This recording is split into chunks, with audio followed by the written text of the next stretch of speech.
Hello everyone. We welcome you all for Sri Ramcharit Manas session. We will start the prayer. Om Sri Ganeshaya Namaha. Charitam Raghunathasya Shatakoti Pravistaram Aikaikamaksharam Pumsam Mahapatakanashanam. Om.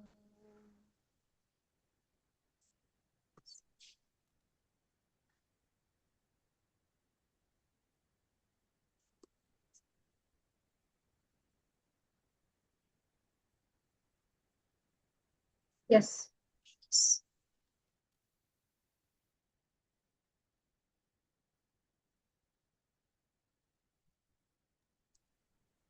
Yes, Deep. Start Doha. Started. Okay. जुगुती बेधि पुनि पोहि अहि रामचरित बरताग पहिरहि सज्जन बिमल उर शोभा अति अनुराग। सो हम अभी तक देख रहे हैं कि तुलसीदास जी जो है वो अगेन अभी तक वो इंट्रोडक्टरी पार्ट जो है कि सबकी वंदना कर रहे हैं। वो बता रहे हैं कि मैं कितना छोटा हूँ और मेरी बहुत ही बाल बुद्धि है। तो ये सब आप ध्यान में रखते हुए ये जो रामचरितमानस जो उन्होंने लिखना स्टार्ट किया है तो उसके ऊपर कृपा करें। एंड जो दुष्ट लोग हैं उनको भी उन्होंने वंदन किया है ताकि वो कुछ उसमें कुछ दुष्टता ना दिखाए एंड सारी चीजें जो है वो इजी मक्खन जैसी आराम से हो जाए। ओके। तो ये दोहा में तुलसीदास जी कहते हैं कि उन कविता रूपी मुक्त मणियों को युक्ति से भेद कर फिर रामचरित्र रूपी सुंदर तागे में पिरोकर सज्जन लोग अपने निर्मल हृदय में धारण करते हैं। तो जो कविता रूपी जो मुक्त मणियों, ओके, मुक्त मणि जो होते हैं तो उनकी जो युक्ति है तो उनको ऐसे भेद कर उनको पिरो के मणि जो होता है उसमें होल होता है तो उनको जो भेद कर मतलब वो अंदर जो है उसके होल से वो भेद कर फिर जो है ये रामचरितमानस रूपी सुंदर तागे में पिरोकर, ओके, तो वो मुक्त मणि को भेद कर एंड ये जो चरित्र जो है उसको जो है वो तागे में पिरोकर ये जो सज्जन लोग हैं वो अपने निर्मल हृदय में उसको धारण करते हैं। ओके। तो जो बुद्धिजीवी हम कह सकते हैं या जो सज्जन लोग हैं जो ओपन हार्टेडली ये सब ले रहे हैं तो ये जो लोग हैं वो निर्मल हृदय से इसको धारण कर रहे हैं। ओके। जो हम पर्ल की माला वगैरह कैसे डालते हैं तो वैसे ही ये मुक्ति मणियों का जो हार है वो जो चरित्र है ये उसको पिरोकर आप सज्जन जो लोग हैं वो हृदय में उसको धारण कर रहे हैं जिससे अत्यंत अनुराग रूपी शोभा होती है। तो ये कैसे बहुत ही शोभवंत या जब आप पहनते हो कोई भी अलंकार जो भी आप पहनते हो तो वो पहनने के बाद बहुत बढ़िया दिखते हो, राइट। तो इसीलिए ये जो है ये अनुराग रूपी बहुत ही शोभा इसकी शोभा होती है। तो ये आत्म अत्यंतिक प्रेम को प्राप्त होते हैं क्योंकि ये डालने के बाद काफी जो आपका जो भाव है जो हृदय है वो ओपन होता है इसीलिए आप प्रेम को प्राप्त हो सकते हो। Next line. जे जन्मे कलिकाल कराला करतब बायस बेश मराला चलत कुपथ बेद मग छाड़े कपट कलेवर कलिमल भाड़े। कलिमल भांडे जो कराल कलियुग में जन्मे हैं जिनकी करनी कौवे के समान है और वेश हंस जैसा है जो वेद मार्ग को छोड़कर कुमार्ग पर चलते हैं जो कपटी मूर्ति और कलियुग के पापों के भांडे हैं। तो पहले जैसे तुलसीदास जी ने जो दुष्ट लोग हैं उनके बारे में जो एग्जाम्पल दिया है कि कैसे दुष्ट लोग होते हैं, जो चाहे वो साधु का वेश क्यों ना वो पहने, पर फिर भी अंदर की जो कटुता है, कुटिलता है, वो कहीं ना कहीं वो दिख के आती है। तो वही आगे लेके ये बता रहे हैं कि जो कराल कलयुग में जन्मे हैं, जो नेगेटिव पीपल है, कराल लोग मतलब दूषित लोग जो है, वो कलयुग में जो जन्मे हैं, जिनकी करनी जो है, मतलब उनका जो कर्म है वो कौवे के समान है। ओके। और वेश जो है वो हंस का है, मतलब हंस के जैसा वेश धारण करते हैं, पूरा व्हाइट में। पर उनकी जो करनी है, क्योंकि कलयुग में जन्मे हैं, तो उनकी जो करनी है वो कौवे जैसी है। राइट। मतलब हंस की चाल चलता है, कॉपी करके, हंस को कॉपी करके उसकी चाल ढाल सब उसने, पहराव सब ले लिया है, कॉपी कर लिया है। पर जब कर्म करने का टाइम आता है, या जब हम सच में कुछ करने जाते हैं, तो कहीं ना कहीं जैसा हमारा भी अंदरूनी स्वभाव तो निकल के आता ही है। तो वो जो है, उनकी करनी जो है वो कव्वे के समान हो जाती है। एंड जो वेद मार्ग को छोड़कर, अगर आपने अच्छा मार्ग, वेद मार्ग मतलब अच्छा वाला जो मार्ग है, उसको आप छोड़कर अगर आप कुमार्ग पे चलते हैं, मतलब जो अच्छा वाला मार्ग नहीं है, जिसको बोलेंगे कुमार्ग, तो वेद मार्ग को छोड़कर कुमार्ग पर चलते हैं, जो कपट की मूर्ति और कलियुग के पापों के भांडे हैं। तो आगे और एक्सप्लेन कर रहे, बता रहे हैं, ये कंटिन्यूअस है। Next line. बंचक भगत कहाई राम के, किंकर कंचन कोह काम के। तिन्ह मह प्रथम रेख जग मोरी, धिंग धर मध्वज धंधक दोरी। जो श्री राम जी के भक्त कहलाकर लोगों को ठगते हैं, जो धन, लोभ, क्रोध और काम के गुलाम हैं, और जो धिंगा धिंगी करने वाले धर्मध्वजी, दैट इज धर्म की झूठी ध्वजा फहराने वाले, दंभी और कपट के धंधों का बोझ ढोने वाले हैं, संसार के ऐसे लोगों में सबसे पहले मेरी गिनती है। तो सारे जो नेगेटिव चीजें हैं वो सारी गोस्वामी जी ने कही है। एंड ये सब का जो एंड है, वहां पे वो बता रहे हैं कि संसार के ऐसे लोगों में सबसे पहली मेरी गिनती है। तो देखो, मतलब एक पर्सनालिटी होती है जो इतना सब करके कितने विनम्रता से कि ये सारे जो अच्छे वाली चीजें नहीं है, उसमें मैं पहला हूँ। तो इतनी विनम्रता जो है वो कम लोगों में दिखाई देती है, कि इतने बड़े कवि है, एंड फिर भी ये ऐसे खुद की मॉडेस्टी दिखा रहे, तो हम लोगों का तो क्या ही कहना। तो वही वो एग्जाम्पल दे रहे हैं कि जो श्री राम के जो भक्त कहलाते हैं, जैसे आज के जमाने में चल रहा है कि बहुत सारे लोग जो हैं, सच्चे गुरु, सच्चे साधु संत जो है वो काफी कम है। बहुत सारे लोग सिर्फ भगवे कपड़े पहन के पता नहीं क्या क्या चीजें कर रहे हैं। एंड मुझे लगता है दोनों हाथ से ताली बजती है। तो सामान्य जनता भी है, वो पता नहीं ऐसे चीजों को देखना चाह रही है, इसीलिए और भी लोग ऐसे ठग रहे हैं हमको। एंड हमको स्पिरिचुअलिटी में, या यू नो जो मार्ग सच्चा और करेक्ट वाला है, वो थोड़ा डिफिकल्ट होता है, वहां पे कुछ करना पड़ता है।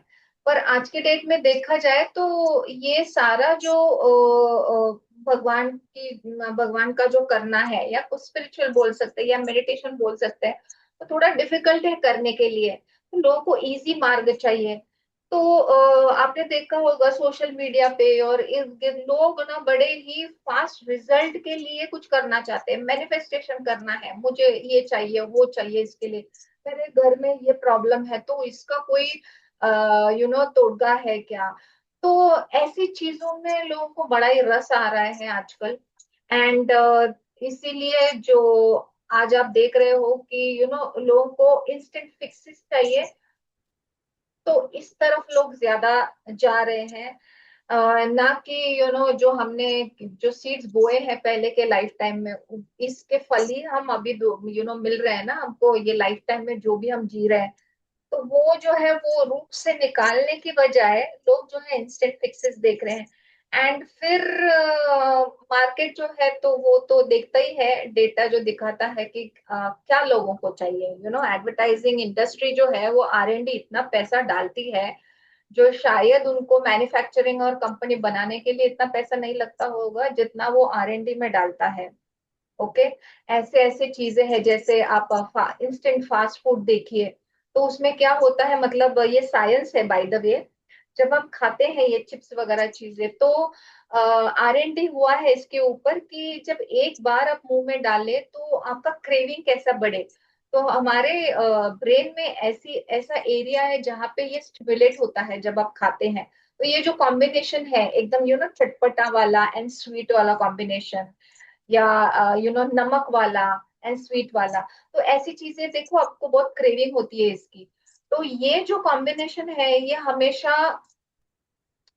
मार्केट में चलता है।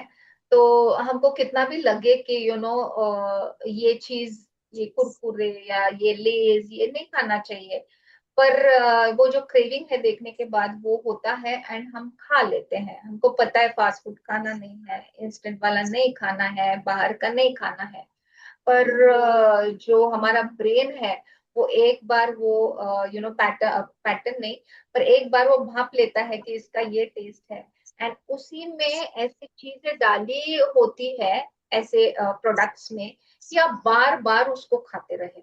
ओके।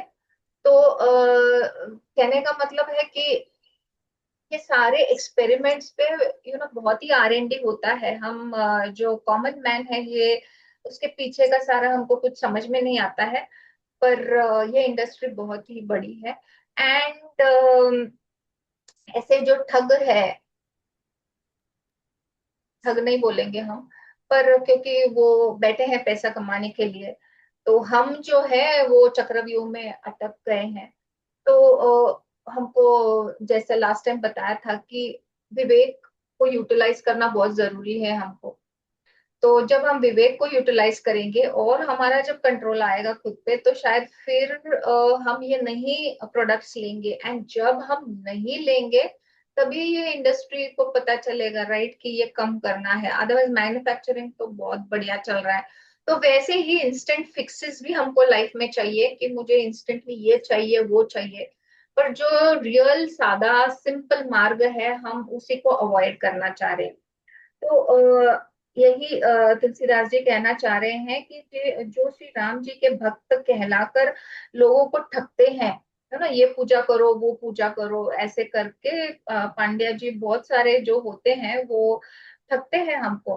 पर क्योंकि हम डरे हुए हैं, हमको इंस्टेंट फिक्सेस चाहिए, तो हम कर लेते हैं। तो it's vice versa, both the ways, you can not point out कि ऐसे लोग क्यों हैं। हम भी तो उनके वो नेटवर्क में जा रहे हैं, तो वो भी जो चाहे हमको दे रहे हैं। तो ये सारी चीजों में तुलसीदास जी कह रहे हैं कि संसार में ऐसे लोगों में सबसे पहले मेरी गिनती है। तो ऐसे जो भी चीजें नेगेटिव है उसमें मेरी पहली गिनती है।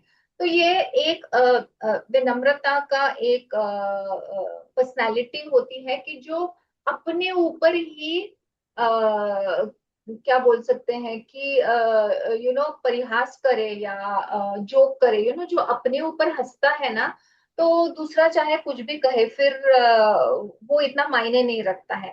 तो ये क्वालिटी होना बहुत डिफिकल्ट होता है।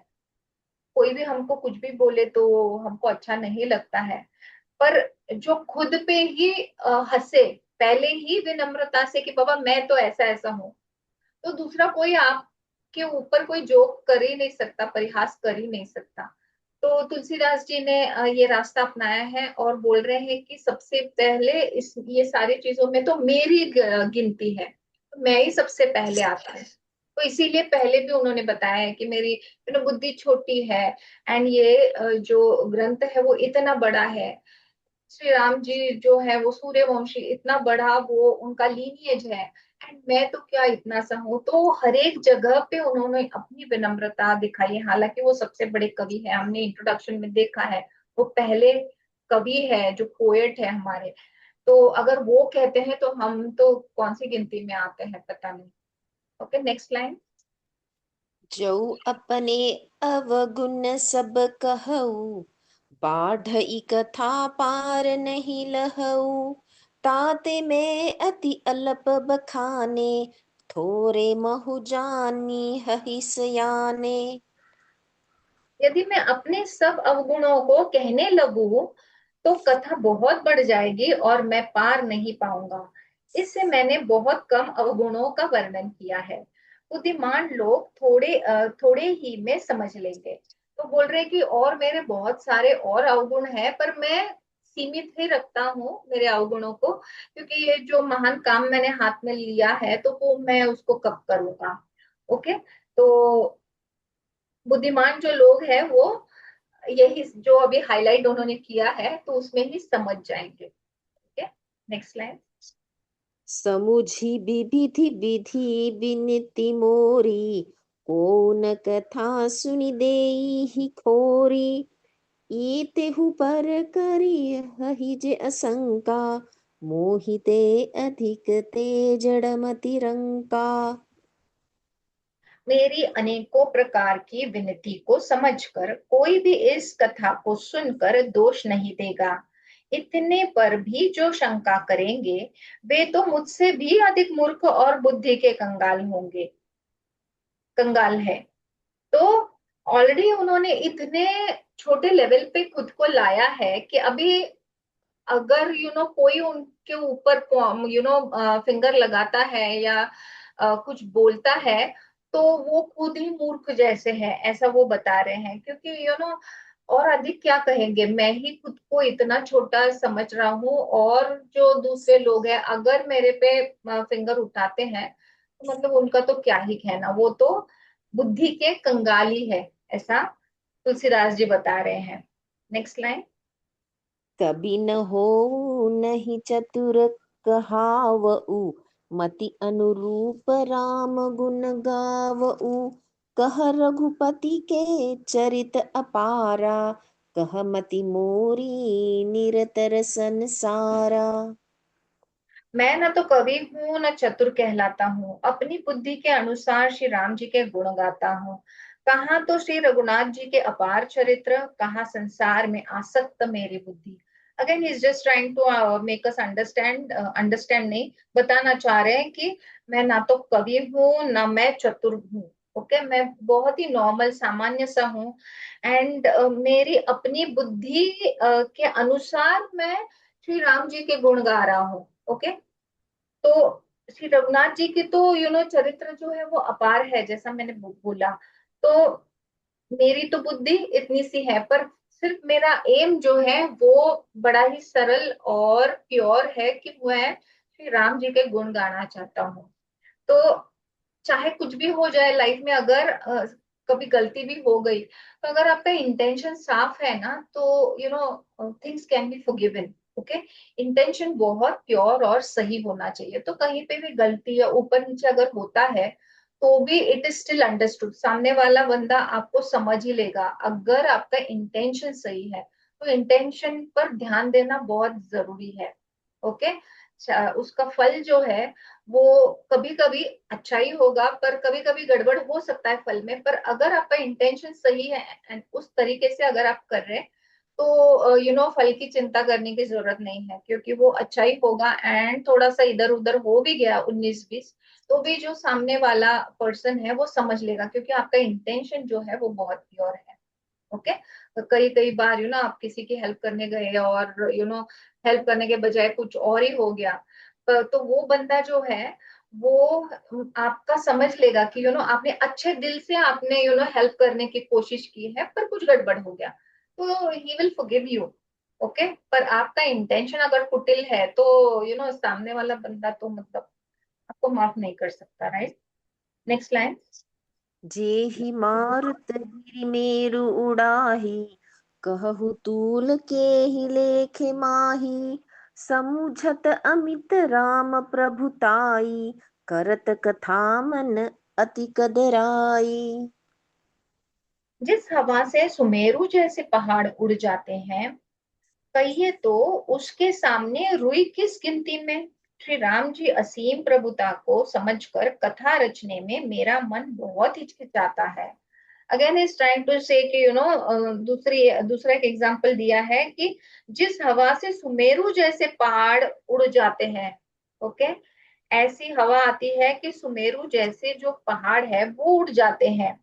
एंड मैं तो सिर्फ कपास हूं, ओके, तो जो रुई होती है वो रुई के समान है, ऐसे वो खुद को बता रहे हैं। तो अगर मैं रुई के समान हूं तो मैं कौन सी गिनती में आता हूँ? अगर पर्वत जो है वो उड़ सकता है तो मैं तो रुई हूँ। तो रुई का तो मतलब कोई अस्तित्व जैसा ही नहीं है, क्योंकि पहाड़ इतना बड़ा है तो रुई का तो मतलब कोई कंपैरिजन ही नहीं है। तो श्री राम जी की असीम प्रभुता को समझकर कथा रचने में मेरा मन बहुत हिचकिचाता है, क्योंकि मैं रुई हूँ तो मेरा मन हिचकिचाता है, क्योंकि श्री राम प्रभु का इतना बड़ा चरित्र जो है, तो वो मैं एक्सप्लेन करने के लिए या बताने के लिए या शेयर करने के लिए बैठा हूँ। थोड़ा मुझे हिचकिचाहट हो रही है। नेक्स्ट दोहा। सारद शेष महेश विधि आगम निगम पुराण, नेति नेति कही जासु गुण करहि निरंतर गान। सरस्वती जी, शेष जी, शिव जी, ब्रह्मा जी, शास्त्र, वेद और पुराण, ये सब नेति नेति कहकर, पार नहीं पाकर, ऐसे नहीं ऐसा नहीं कहते हुए सदा जिनका गुणगान किया करते हैं। आगे दिया है, ये कंटिन्यू है। Next line.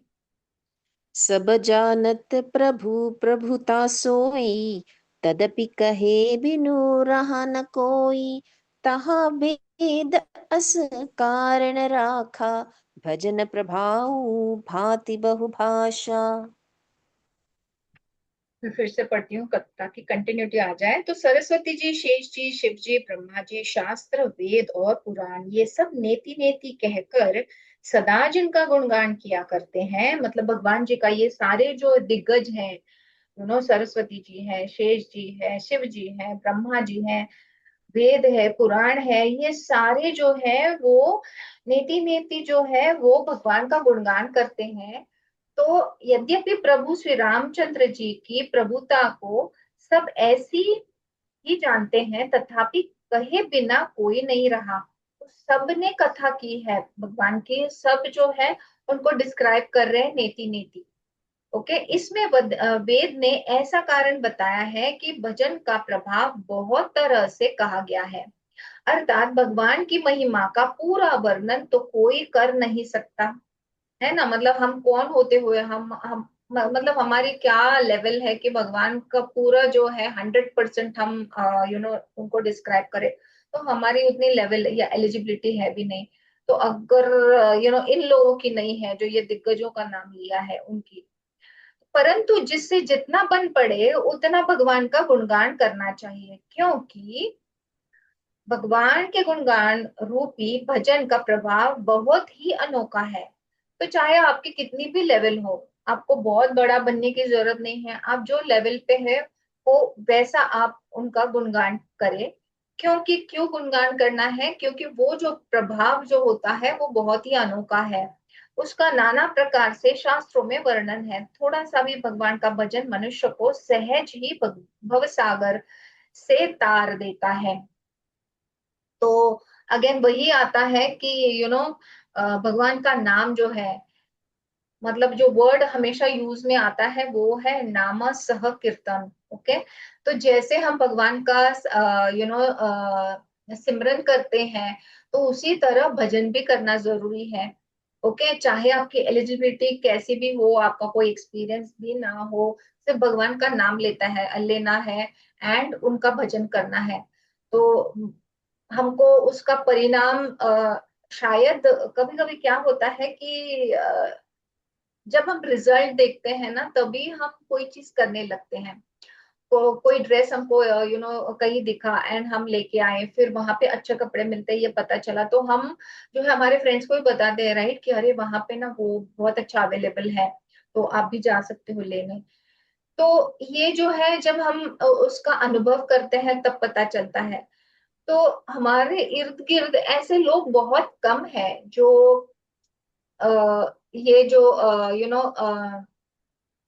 सिमरन करना या भजन करना, अ, भगवान का जो कीर्तन करना, ये कर रहे होंगे बहुत लोग, पर जो रिजल्ट आ रहा है वो इंडिविजुअल रिजल्ट है, राइट? तो वो ऐसा दिख के नहीं आ रहा है कि अरे इसका इसने इतना किया और इसका ये रिजल्ट है। तो इसीलिए जनरलाइज्ड जो लोग हैं उनको उसका रिजल्ट दिख नहीं रहा है, शायद उसकी वजह से लोगों को वो रास्ता नहीं मिल रहा है या वो वो पकड़ नहीं रहे हैं। ओके।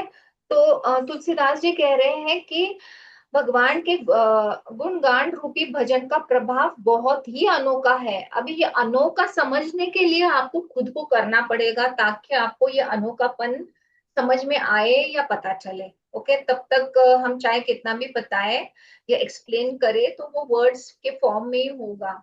ओके, जब तक आप उसको एक्सपीरियंस ना करो तब तक आपको पता नहीं चलेगा।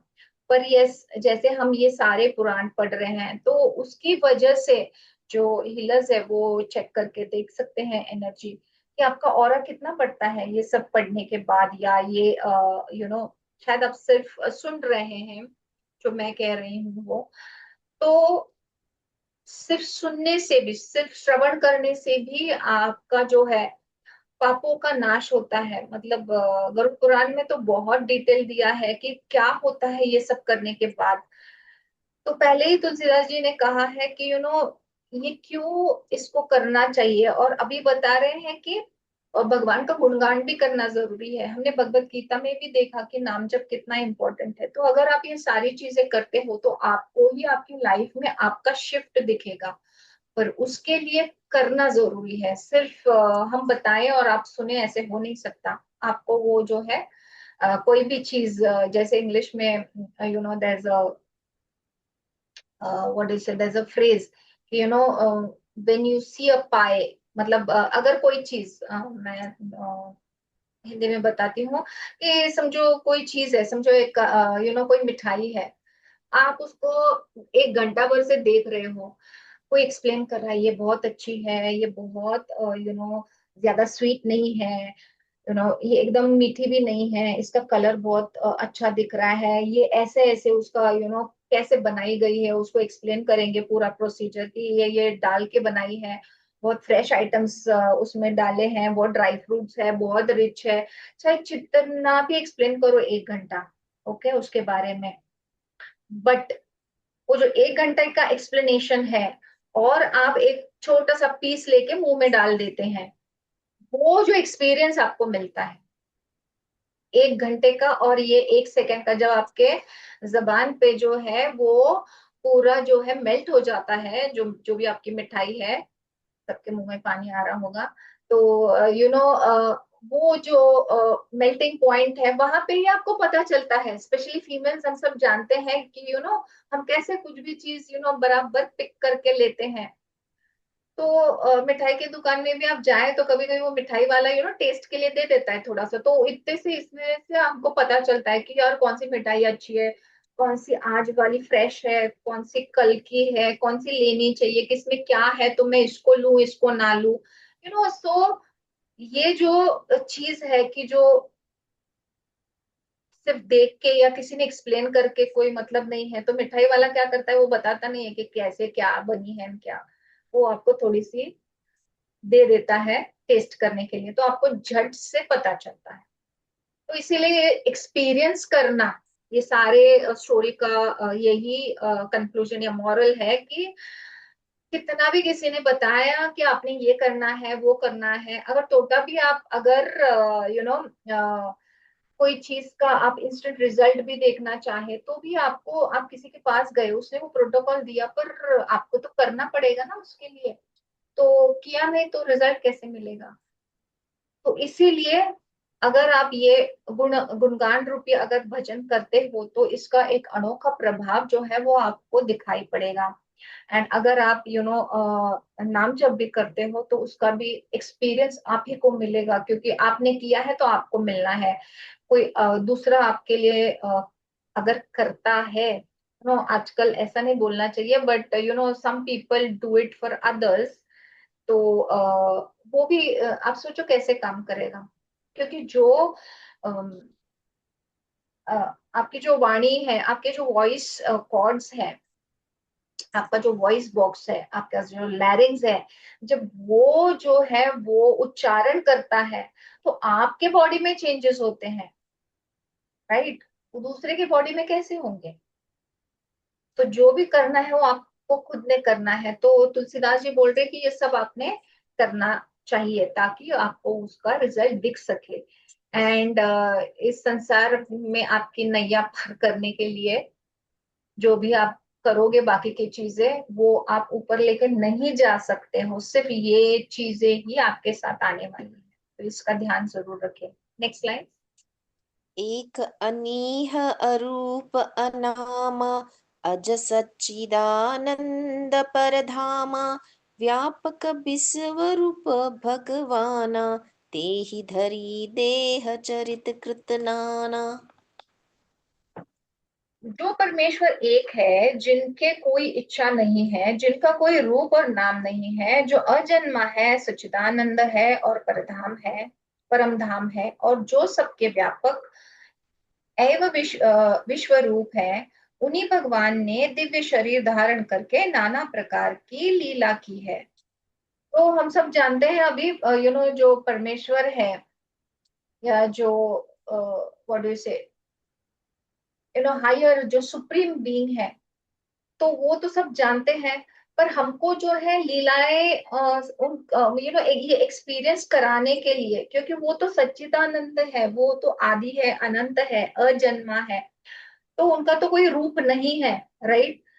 पर हम सबको वो समझ में नहीं आता है, इसीलिए वो शरीर रूप धारण करके यहाँ पे लीलाएं करके, मैजिक दिखा के, उनका सारा जो है वो दिखा के, एंड प्लस कई कई भक्त होते हैं जो राह देख रहे होते हैं भगवान की, तो उनकी जो है उनको दर्शन देने के लिए, या उनको जो भी एक्सपीरियंस कराने के लिए, तो इसी के लिए भगवान जो है शरीर रूप धारण करके पृथ्वी पे आ जाते हैं। तो वो कहना चाह रहे हैं तुलसीदास जी कि उन्हीं भगवान के दिव्य शरीर धारण करके नाना प्रकार की लीला की है। ओके। तो जैसे श्री कृष्ण की हम जानते हैं कितनी लीलाएं हैं, वो तो वैसे भी मतलब भगवान ही है, जैसे अभी राम जी भी है, वो तो भगवान है, उनको क्या रावण वहां से वो मार नहीं सकते थे? उनको तो आने की भी जरूरत नहीं थी, लक्ष्मण तो ही भेज देते थे और बोलते थे कि उसको मार मार के आ जाओ। तो ये सब करने की आपने कभी सोचा है, मतलब ये सब करने की क्या जरूरत थी? तो वन में भी उनको 14 वर्ष जाने की क्या जरूरत थी? वो तो भगवान है। तो जो 14 वर्ष जो वन में रहे, तो काफी सारी चीजें वहां पे हुई, कितने लोगों को उनका उद्धार करना था। जो शबरी है वो बैठी थी बेर के साथ, तो उनको दर्शन देने थे। फिर अहिल्या थी, गौतम ऋषि की वाइफ जो शीला बन गई थी, तो उनका उद्धार करना था। बहुत सारी चीजें थी, वाली थे, सुग्रीव के साथ उनको जो है वो उसको भी उठाना था एक लेवल पे। तो बहुत सारी चीजें जो है, जब वो जो सुप्रीम किंग या भगवान जो है वो शरीर धारण करके जब आते हैं, तो लीलाएं तो हमको दिखाते हैं, क्योंकि हमको समझना भी चाहिए कि ये हायर बीइंग जो है वो हमारे साथ है। एंड प्लस उनका एक प्रोग्राम रहता है, ऐसे ही वो क्यों आएंगे नीचे इतना, उनको बाकी कोई काम नहीं है। तो बहुत सारा प्लान लेके वो शरीर धारण करते हैं। ओके। Next line. सो केवल भगत तन हित लागी परम कृपाल प्रणत अनुरागी जेहि जन पर ममता अति छोहु जेहि करुणा करि किन्ह न कोहु। वो लीला केवल भक्तों के लिए होती है। तो ये जो लीला करते हैं कृष्ण भगवान जी, या अभी श्री राम जी का हम जो पाठ पढ़ रहे हैं, वो क्योंकि भगवान परम कृपालु है और शरणागत के बड़े प्रेमी है, जिनकी भक्तों पर बड़ी ममता और कृपा है, जिन्होंने एक बार जिस पर कृपा कर दी, उस पर फिर कभी क्रोध नहीं किया। तो भगवान जो है, हमको लग रहा है कि हमने बड़े ही गलत चीजें की हैं, तो अभी भगवान कैसे हमको अपनाएंगे। पर हमको ये समझना चाहिए कि भगवान कोई काठी लेके बैठे नहीं है कि अरे तूने गलती की अभी तेरा ऐसा हो जाएगा। वो तो बैठे हैं कि कब मैं तुम लोगों को क्षमा कर दूं, और कब तुम मेरे पास ये अच्छी चीजें करके आ जाओ। पर हम जो है वो ये नहीं समझते हैं, एंड इसीलिए हमारा उद्धार करने के लिए उनको नीचे आना पड़ता है। तो भगवान जी जो है जिसके ऊपर कृपा करते हैं, तो वो निस्सिम प्रेम करते हैं। बाद में उनको कभी क्रोध नहीं आता है हमारे ऊपर। पर यस, उनके जो टेस्ट है उसके ऊपर उतरना जरूरी है। तो वो टेस्ट तो कोई भी चीज में होती है। आपको डिग्री, आपको जो भी मिली है वो यूं ही नहीं मिली है। आपने पढ़ाई की है उसके लिए, तो टेस्ट दिया है, एंड टेस्ट के बाद आप उत्तीर्ण हुए हो, और आपको जो है वो अभ्यास करने के बाद जो है वो डिग्री मिली है। तो यूं ही कुछ भी नहीं मिलता, राइट। तो आप अगर, एंड भगवान का एक ही एक ही हमें वो क्वालिटी देखते हैं कि आपकी शरणागति कितनी है उनकी तरफ। तो वो तो वेट कर रहे हैं कि आप पूरे 100% शरणागत हो जाओ, एंड फिर आप देखो वो क्या आप पे कृपा बरसाते हैं। Okay, next lines. गई बहोर गरीब नेवाजू, सरल सबल साहिब रघुराजू। बुध बर नहीं हरि जस अस जानी, करहि पुनीत सुफल निज बानी। ते प्रभु श्री रघुनाथ जी गई हुई वस्तु को फिर प्राप्त कराने वाले, गरीब निवास, दीन बंधु, सरल स्वभाव, सर्वशक्तिमान और सबके स्वामी है। यही समझकर बुद्धिमान लोग उन श्री हरि का यश वर्णन करके अपनी वाणी को पवित्र और उत्तम फल देने वाली बनाते हैं। तो हम प्रभु श्री रघुनाथ जी गई हुई वस्तु को फिर प्राप्त करने वाले, कराने वाले, गरीब नवाज,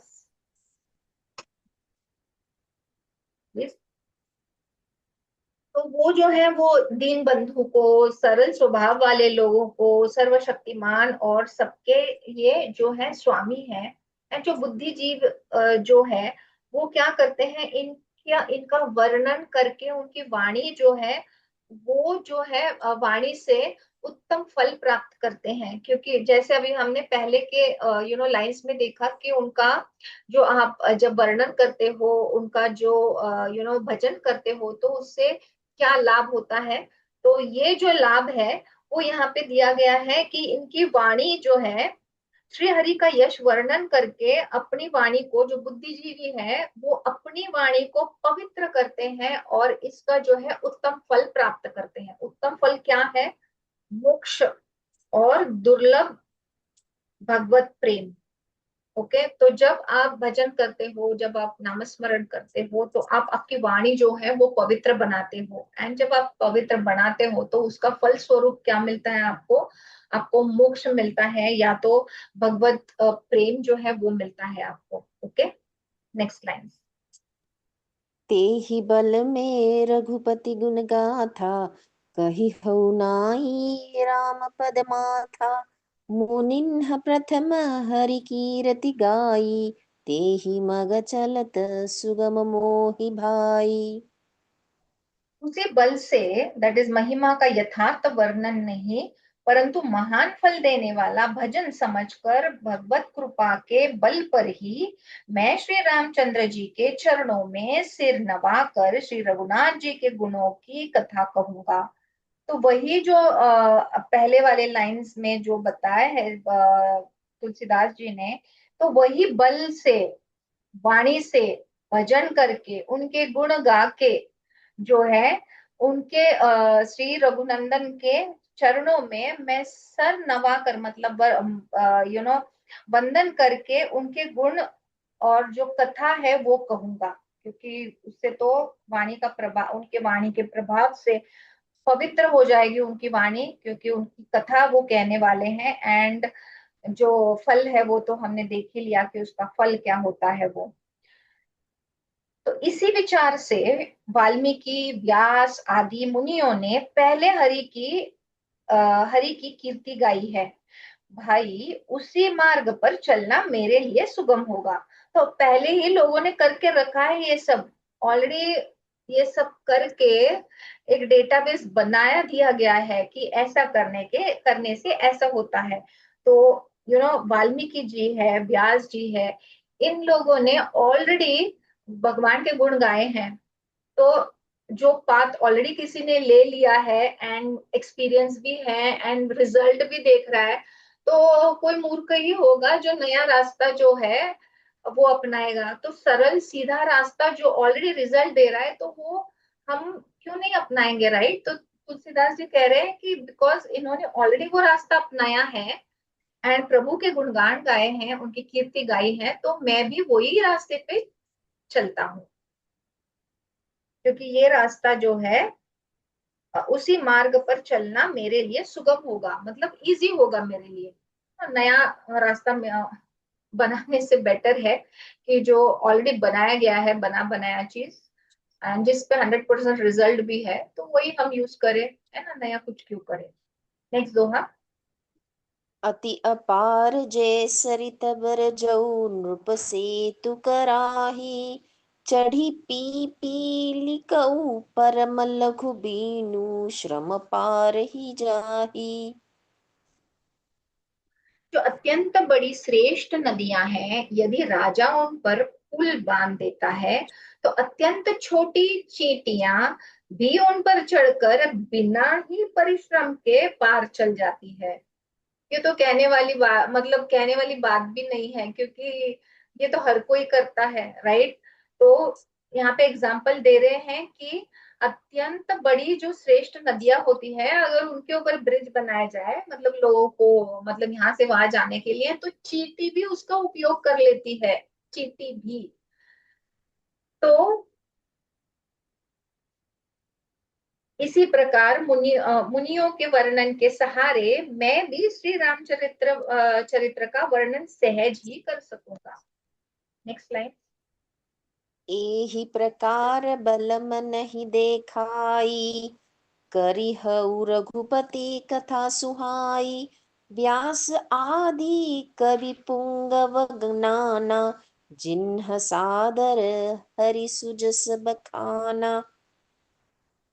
तो जैसे चींटी भी जो है वो ब्रिज के ऊपर चढ़ जाती है और उसका यूटिलाइजेशन करती है, वैसे ही मुनियों ने जो कहा है ऑलरेडी, तो वैसे ही मैं भी श्री राम जी के गुणगान गाऊंगा।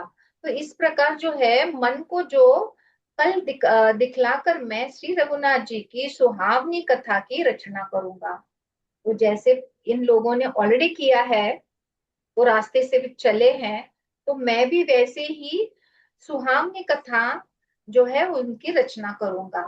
व्यास आदि तो अनेकों श्रेष्ठ कवि हो गए हैं, जिन्होंने बड़े आदर से श्री हरि का सुयश वर्णन किया है। तो व्यास जी है, उन्होंने ऑलरेडी सब सब चीजें लिखी हुई हैं। हमने गरुड़ पुराण में देखा है कि श्री हरि जो है वो अगर आपको याद है, फर्स्ट पार्ट में पहला जो का खंड है उसमें, कि लोग कलयुग में या बीच वाले युग में भूल गए थे, तो इसीलिए श्री हरि ही व्यास जी का रूप लेके आके ये पूरा सारा जो स्मृति है, जो ये पुराण है, जो वेद है, पूरे उन्होंने फिर से लिखे, okay? ताकि लोगों को फिर से वो उसकी पढ़ाई कर सके या पढ़ सके, सॉरी नॉट पढ़ाई, पढ़ सके। Next line. चरण कमल बदऊ तिन्ह केरे परवहु सकल मनोरथ मेरे कलि के कभिन्न करऊ परनामा जिन्ह बरने रघुपति गुण ग्रामा। मैं उन सब, दैट इज जो श्रेष्ठ कवि है, तो उनको सबको मैं चरण कमलों में प्रणाम करता हूँ, उनको भी वो प्रणाम कर रहे हैं। वे मेरे सब मनोरथों को पूरा करे। कलियुग के भी उन कवियों को मैं प्रणाम करता हूँ, जिन्होंने श्री रघुनाथ जी के गुण समूहों का वर्णन किया है। तो अगेन सबको वो वंदन कर रहे, जो श्रेष्ठ कवि है वो भी तो सिर्फ श्रेष्ठ लोग हैं, इसलिए कभी कभी हम नमन करते हैं ना, तो वो सिर्फ श्रेष्ठ होने की वजह से उनको तो वंदन किया ही है, पर जो कलयुग के जो बाकी के कवि जो है उनको भी वो प्रणाम कर रहे हैं, जिन्होंने रघुनाथ जी का जो है वो वर्णन किया है। Next line. जे प्राकृतिक कवि परम सयाने, भाषा जिन्न हरि चरित बखाने, भय जे अहि जे होई हहि आगे, प्रणव सब ही कपट सब त्यागे। जो बड़े बुद्धिमान प्राकृत कवि हैं, जिन्होंने भाषाओं में हरि चरित्रों का वर्णन किया है, जो ऐसे कवि पहले हो चुके हैं, जो इस समय वर्तमान है और जो आगे होंगे, उन सभी को मैं सारा कपट त्याग कर प्रणाम करता हूँ। मतलब सच्चे दिल से सब कवियों को, जो प्रेजेंट है, जो पास्ट वाले हैं, जो फ्यूचर में है, उन सबको मैं प्रणाम करता हूँ। Next line. होहु प्रसन्न देहु बदना बरदानु, साधु समाज भनिति सनमानु, जो प्रबंध बुध नहीं आदरही, सो श्रम बादी बालक बिकरही। आप सब प्रसन्न होकर यह वरदान दीजिए कि साधु समाज में मेरी कविता का सम्मान हो, क्योंकि बुद्धिमान लोग जिस कविता का आदर नहीं करते, मूर्ख कवि ही उसकी रचना का व्यर्थ परिश्रम करते हैं। तो तुलसीदास कह रहे हैं कि आप सब जो है वो प्रसन्नता पूर्वक मेरी ये रचना जो है, तो यह वरदान दीजिए कि साधु समाज में मेरी कविता का जो है वो सम्मान हो, ये इस चीज का जो मैं कर रहा हूँ उसका सम्मान हो, क्योंकि बुद्धिमान जो लोग हैं वो कविता का आदर नहीं करते। बुद्धिजीवी जो होते हैं ना वो तर्क में लगे रहते हैं।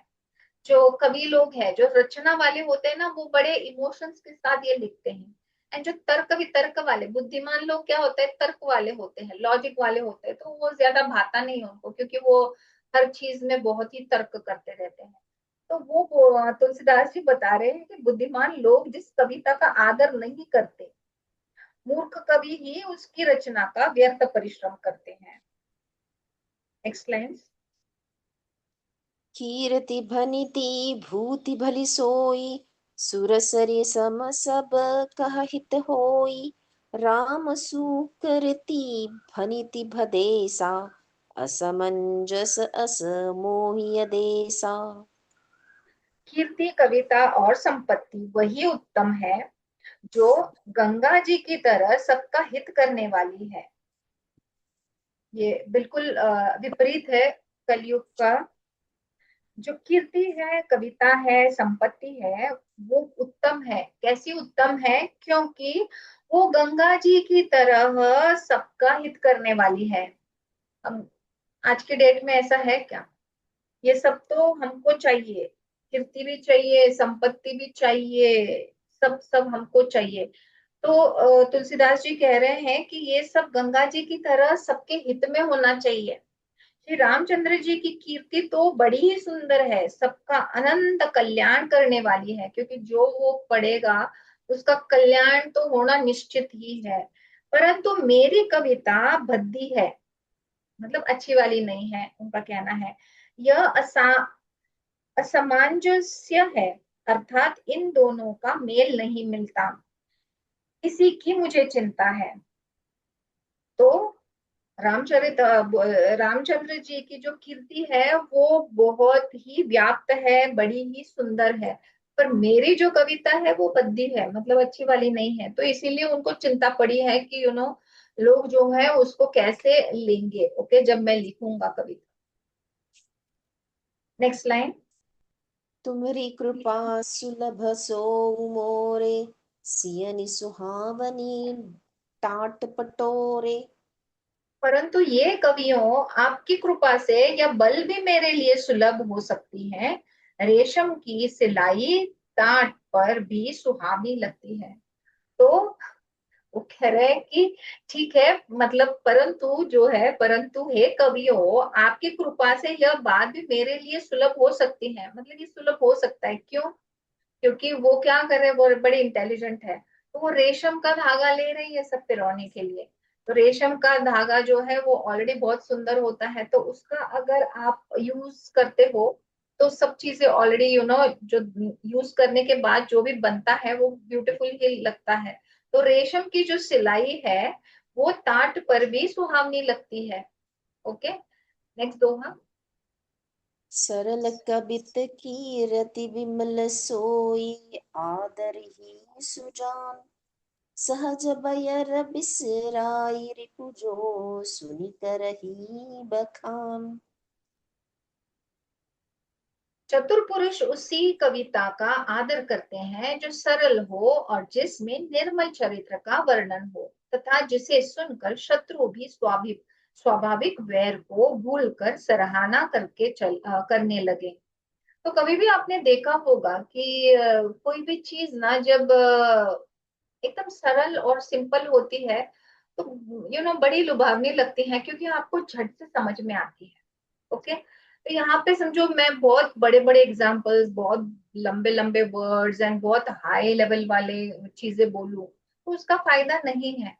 हमको जो इसमें से जो निकालना है, निचोड़ लेना है, तो वो हमको हमारे हृदय को भिड़ना जरूरी है।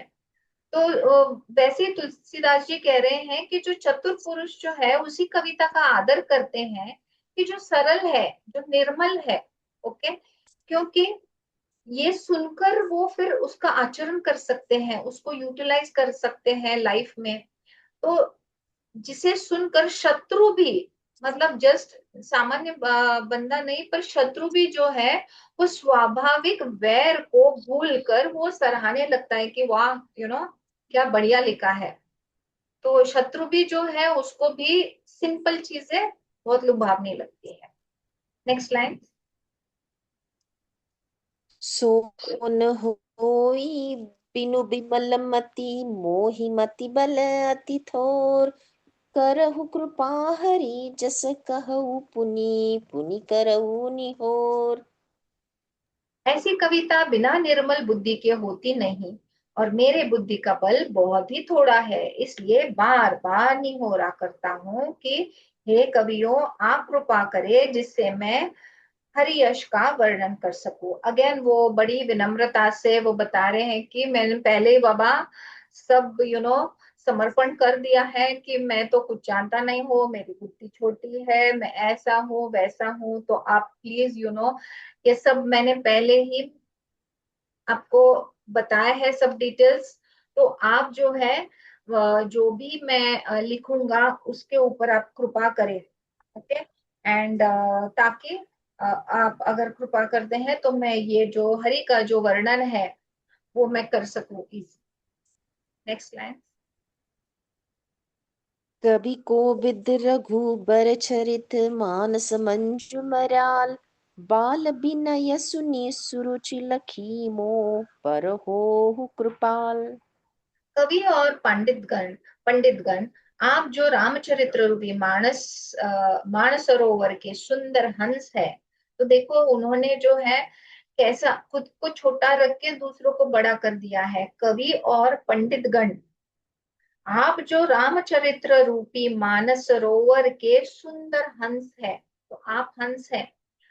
मुझ बालक की विनती सुनकर और सुंदर रुचि देखकर मुझ पर कृपा करें।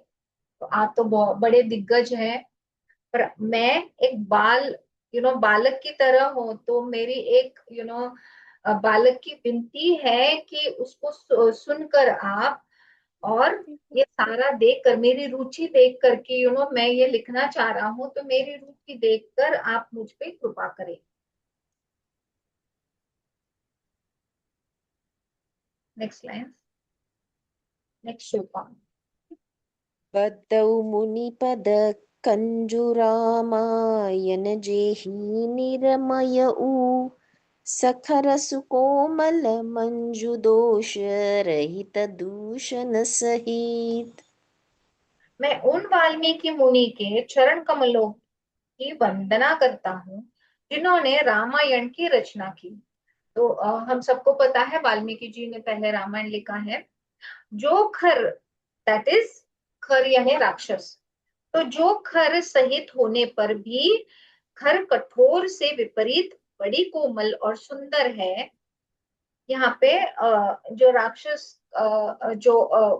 राक्षस की प्रतिमा दी गई है वो बहुत सारे वर्ड्स को दी है। तो यहाँ पे खर भी राक्षस है, यहाँ पे खर जो है वो कठोर को भी दिया है मीनिंग।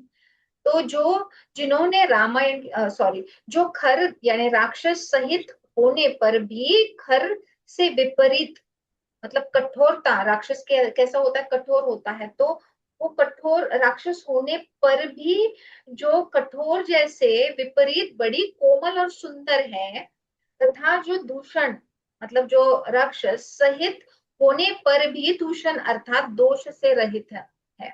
मतलब जैसे आप बोल सकते हैं कि जो शुगर है वो स्वीट होती है, ये मतलब नॉर्मल है, राइट।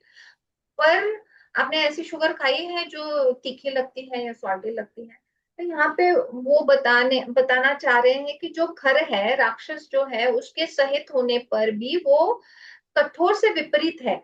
ओके। तो वो बड़ा ही कोमल है और सुंदर भी है, तथा जो दूषण मतलब जो राक्षस सहित होने पर भी दूषण अर्थात दोष से रहित है। तो राक्षस जो है वो दोष से रहित है। तो ये कंटिन्यूटी में है, दूसरा पढ़ो ताकि हम कंटिन्यू कर सके दूसरे लाइन। बद्धौ चारिउ वेद भव बारिधि बोहित सरिस जिन्हहि न सपने हु खेद बरनत रघुबर बिसद जसु। मैं चारों वेदों की वंदना करता हूँ जो संसार मुद्र के पार होने के लिए जहाज के समान है, तथा जिन्हें श्री रघुनाथ जी का निर्मल यश वर्णन करते स्वप्न में भी खेद दैट इज थकावट नहीं होती। तो अगेन उन्होंने एक तो वाल्मीकि मुनि के जो है उनको वंदन किया है, उनको ये कृपा मांगी है जिन्होंने रामायण की रचना की है। एंड अगेन वो एग्जाम्पल्स दिए हैं कि कैसे जो नेगेटिव है राक्षस, थोड़ा हम नेगेटिव की तरह देखते हैं, तो वो होने के बावजूद वो कैसे पॉजिटिव है। तो वो दिया है। एंड फिर जो अगेन चारों जो वेद है उनको भी वो नमन कर रहे हैं। तो जो संसार मुद्र के पार होने के लिए जो जहाज के समान है। ओके। तथा जिन्हें रघुनाथ जी का निर्मल यश वर्णन करते स्वप्न में भी खेद नहीं होता। सारा कंटिन्यूटी में है, इसीलिए ब्रेक करके उसका वो फ्लो समझ में नहीं आ रहा है। हम आगे जाएंगे। Next line. बद्धौ विधि पद रेणु भव सागर जेहि किन्ह जह संत सुधार ससीधेनु प्रकटे खल बिष बारुनी। मैं ब्रह्मा जी के चरण रज की वंदना करता हूँ। तो सबके वो वंदना कर रहे हैं, फिर बता रहे हैं कि मैं तो छोटा हूँ एंड बाकी कैसे बड़े हैं। एंड सब जो है वो श्री रघुनाथ जी का जो है वो निर्मल यश को वर्णन कर रहे हैं। एंड ये करते करते इन सबको कभी थकावट भी नहीं होती है। तो अभी बता रहे हैं कि ब्रह्मा जी को भी मैं उनकी जो रज है मतलब उनके वो चरणों की जो धूल है उसको मैं वंदन करता हूँ, जिन्होंने भव सागर बनाया है। एंड जहां से एक और संत रूपी अमृत चंद्रमा और कामधेनु निकले हैं, और दूसरी ओर दुष्ट मानव रूपी विष और मदिरा उत्पन्न हुई। तो ब्रह्मा जी है जिन्होंने ये सब रचा है, बनाया है। तो उन्होंने अच्छा भी बनाया है एंड बहुत अच्छा भी अच्छा नहीं भी बनाया है। तो जैसे अच्छे लोग बनाए हैं वैसे दुष्ट लोग बनाए हैं। जैसे मंथन में जो मंथन हुआ है उसमें कामधेनु भी निकली है, उसमें से मदिरा भी निकली है। तो बहुत सारे अच्छी भी चीजें निकली है और नेगेटिव वाली चीजें भी निकली है, विष भी निकला है, अमृत भी निकला है। ओके। मंथन में तो वो बता रहे हैं कि ब्रह्मा जी मतलब ऐसे हैं जिन्होंने ये सब भवसागर को बनाया है। तो जहाँ एक और ऐसे संत रूपी अमृत वाले लोग हैं, एंड ऐसे दुष्ट लोगों को भी उन्होंने बनाया है, जैसे चंद्रमा बनाया है, जैसे कामधेनु बनाई है, वैसे ही मनुष्य रूपी विष भी बनाया है और मदिरा भी बनाई है। यही तो लाइफ का क्या बोल सकते हैं। ठीक है, let's not go there. Okay, next दोहा। विबुध विप्रबुध ग्रह चरण बद्दी कहु कर जोरी होई प्रसन्न पुरवहु सकल मंजु मनोरथ मोरी। देवता, ब्राह्मण, पंडित, ग्रह, इन सबके चरणों की वंदना करके हाथ जोड़कर कहता हूँ कि आप प्रसन्न होकर मेरे सारे सुंदर मनोरथों को पूरा करें। तो अगेन वे सारे देवता जो है, ब्राह्मण जो है, पंडित है, सारे ग्रह हैं, इन सब को वंदना कर रहे हैं, ताकि जो है उनका जो मनोरथ है इस रामचरितमानस लिखने का, वो अच्छे तरीके से पूरा हो। तो सब उनके ऊपर कृपा रखे। Next line. पुनि बदऊ सारद सुर सरिता जुगल पुनीत मनोहर चरिता मज्जन पान पाप हर एका कहत सुनत एक हर अबिबेका। मैं फिर से सरस्वती जी और देव नदी गंगा जी की वंदना करता हूँ। दोनों पवित्र और मनोहर चरित्र वाली है। एक गंगा जी स्नान करने और जल पीने से पापों को हरती है, और दूसरी सरस्वती जी गुण और यश कहने और सुनने से अज्ञान का नाश कर देती है। तो ये जो दोनों नदियां हैं, हमने जो हिंदू धर्म है, सब चीजों को बड़े ही रिस्पेक्ट से उनकी बात की जाती है, या उनको एक टाइटल दिया जाता है। तो सरस्वती जी जो है, जो ब्रह्मा जी के साथ होती हैं, एंड वो वाणी की देवता है, गुण की देवता है। तो जब हम सरस्वती जी को वंदन करते हैं, तो हमें वो ही गुण और यश हम हमारी वाणी से निकलते हैं। तो यहाँ पे जो है, नॉलेज की वजह से सरस्वती जी जो है वो नॉलेज की देवता है, राइट। तो इससे क्या होता है, अज्ञान का नाश होता है। वैसे ही गंगा जी जो है, गंगा माँ जिसको बोलते हैं हम, तो उसको हम अगर हम उनका पानी पीते हैं, तो हमारे जो या स्नान भी करते हैं वो पानी से, तो हमारे जो है पाप जो है उनका नाश हो जाता है। तो इन दोनों देवियों को, या नदियों, एक जो है वो देव नदी है, और सरस्वती जी को भी जो है तुलसीदास जी जो है वंदन कर रहे हैं। Okay, next line.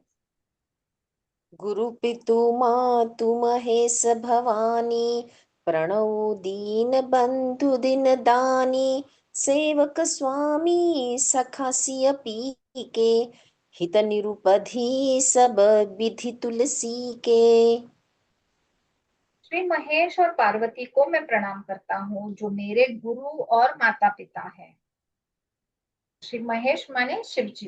तो श्री महेश और पार्वती को मैं प्रणाम करता हूँ, जो मेरे गुरु और माता पिता हैं, जो दीन बंधु और नित्य दान करने वाले हैं, जो सीतापति श्री रामचंद्र जी के सेवक, स्वामी और सखा है, तथा मुझ तुलसीदास का सब प्रकार से कपट रहित हित करने वाले हैं।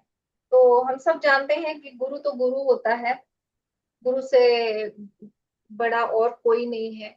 आपके जो भी भगवान है, आपने अगर पढ़ा होगा कि भगवान जो है आपके लाइफ के बीच में नहीं आते हैं।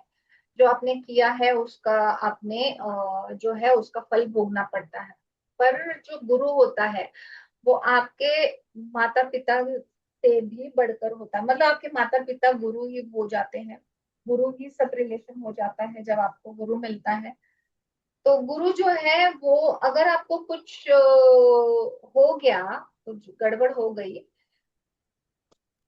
तो जो भगवान है वो भी आपके लाइफ में कुछ चेंजेस नहीं कर सकता, बाय द वे। ओके, तो जो आपने सीड बोया है उसका आपको रिजल्ट मिलेगा ही, उसका कर्म आपको भोगना ही है, चाहे वो अच्छा हो या बुरा। पर गुरु में जो है ऐसी चीज होती है, अगर आपके गुरु हैं तो सिर्फ गुरु जो है वो आपका जो फ्यूचर है या आपको जो चाहिए वो चेंज करा के दे सकते हैं। ये बस गुरु में ही वो कैपेसिटी होती है, वो गुण होता है कि आप में जो चेंज आपको एक्सपेक्टेड है वो ला के दे, या जो भी आप चाहते हो। तो जो बच्चा है, छोटा बच्चा जो होता है, वो माँ के साथ कैसे हट करता है कि अरे मुझे ये चाहिए या वो चाहिए। तो माँ चाहे कितनी भी कठोर हो, पर जब बच्चा मांगता है, रोता है, तो उसका हट जो है वो पूरा कर देती है। बस गुरु का रोल भी हम सबके लाइफ में वही है।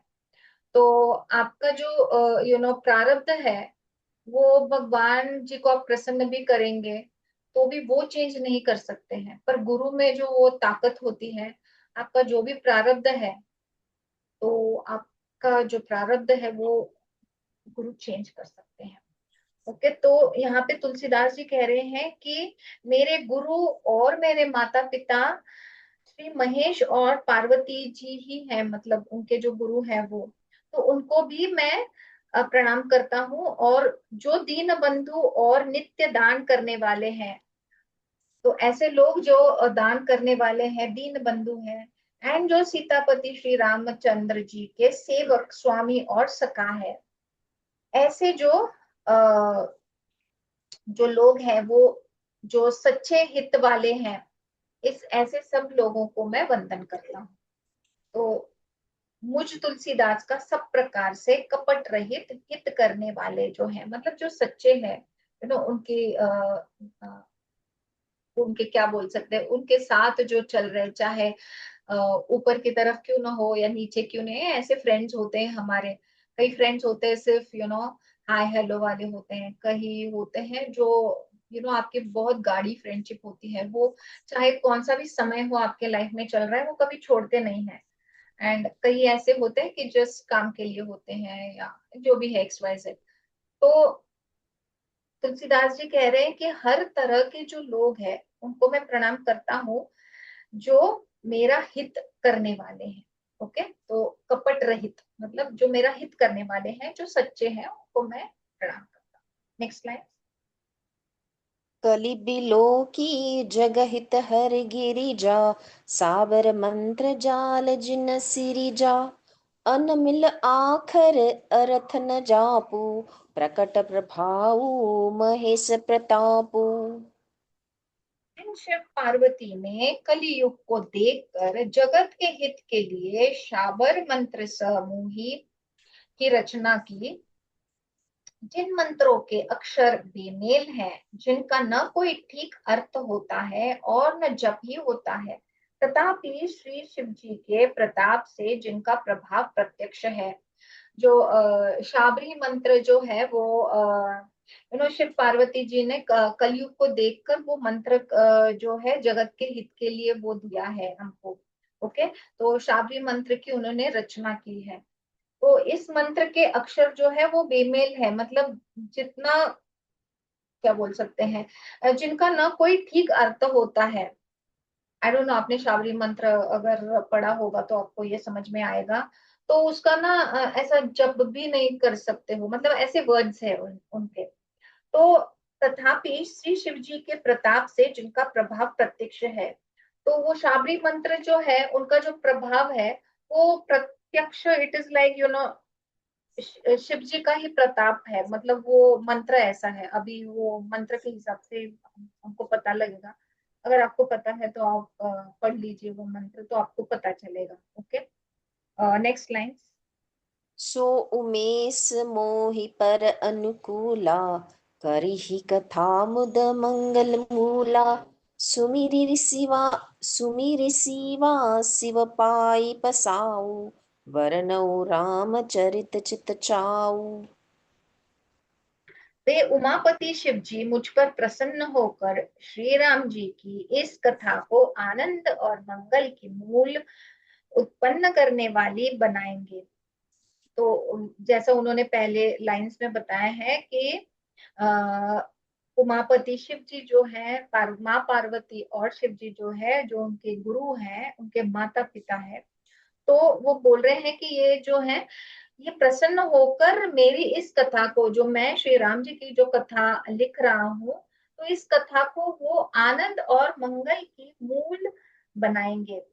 इस प्रकार पार्वती जी और शिव जी दोनों का स्मरण करके और उनका प्रसाद पाकर मैं जब भरे चित्त से श्री रामचरित्र का वर्णन करता हूँ। ओके, तो जो है भगवान, जो तुलसीदास जी है वो उनके गुरु का, माता पिता का, शिव जी का, पार्वती जी का, इनका जो वर्णन करके पूरा जो है इनका स्मरण करके जो है वो अभी श्री रामचरित्र चरित्र का वर्णन करेंगे। Next line. भनिति मोरी शिव कृपा विभाति ससी समाज मिली मनहु सुराती जे एहि कतहि स्नेह समेता कही हहि सुनहि समुझि सचेता होई हहि राम चरण अनुरागी कलिमल रहित सुमंगल भागी। मेरी कविता श्री शिव जी की कृपा से ऐसी सुशोभित होगी जैसी जैसी तारागणों के सहित चंद्रमा के साथ राशि शोभित होती है। जो इस कथा को प्रेम सहित एवं सावधानी के साथ समझ बूझ कर कहे सुनेंगे, वे कलयुग के पापों से रहित और सुंदर कल्याण के भागी होकर श्री रामचंद्र जी के चरणों के प्रेमी बन जाएंगे। ओके, तो ये सेल्फ एक्सप्लेनेटरी है। तो ये जो तुलसीदास जी कह रहे हैं कि मेरी कविता जो है वो शिव जी की कृपा से सुशोभित होगी, क्योंकि वो उनके गुरु है, वो आशीर्वाद देंगे, तो ऑटोमेटिकली जो है ये जो कविता है उनकी जो रची हुई कविता है वो उनकी कृपा से जो है, शिव जी की कृपा से सुशोभित होगी। ओके, कैसे? जैसे जो तारे होते हैं, चंद्रमा होता है आकाश में, वो कैसे शोभित होते हैं, वैसे, क्योंकि जब तारे, चंद्रमा के साथ तारे भी होते हैं तो वो और भी शोभा बढ़ाते हैं, राइट? तो वैसे ही वो शोभा बढ़ाएंगे और सुशोभित करेंगे शिव जी मेरी जो है कविता की जो रचना की है मैंने उसकी।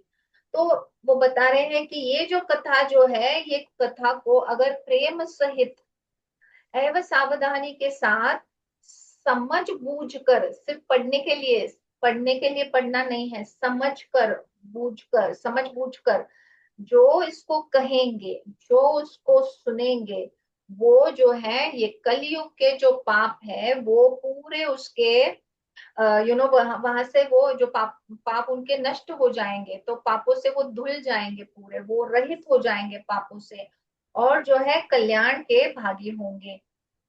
तो ये सब कह के वो जो है वो श्री रामचंद्र जी के चरणों में प्रेमी बन जाएंगे। ओके, यहाँ पे आज के लिए हम रुकते हैं। तो अभी तक तो सब इंट्रोडक्शन ही चल रहा है, शायद अभी इसको स्टार्ट देखते हैं। Okay, let's close the session with the closing prayer. We will conclude this session with the prayer. Om Shri Ram Ram रामेति रमे रामे मनोरमे सहस्रनाम तत्तुल्यं राम नाम वरानने। ओम शांति शांति शांति।